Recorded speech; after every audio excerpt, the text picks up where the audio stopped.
প্রয়োজন আর অপ্রয়োজন এইটা একটা আপেক্ষিক শব্দ।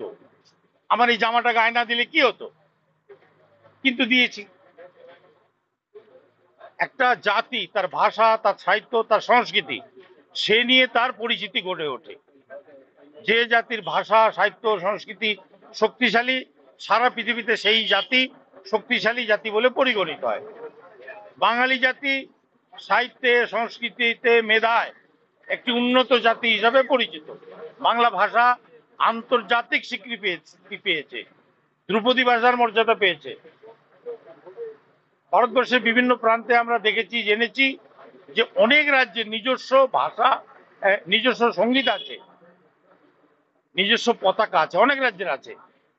সব রাজ্যের নেই, কিন্তু কোনো কোনো রাজ্যের আছে।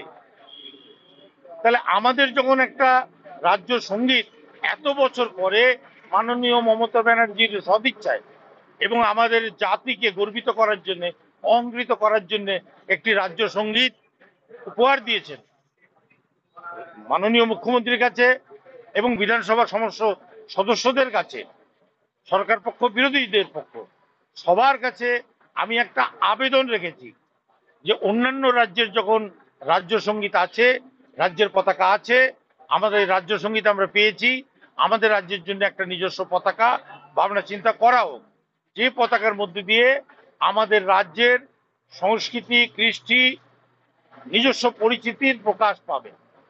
এটা আমি একটা আবেদন রেখেছি। এবার সবাই মিলে বিবেচনা করবেন। যদি এই দাবির মধ্যে, এই আবেদনের মধ্যে যথার্থতা থাকে ওনারা মানবেন, যদি যথার্থতা না থাকে মানবেন না।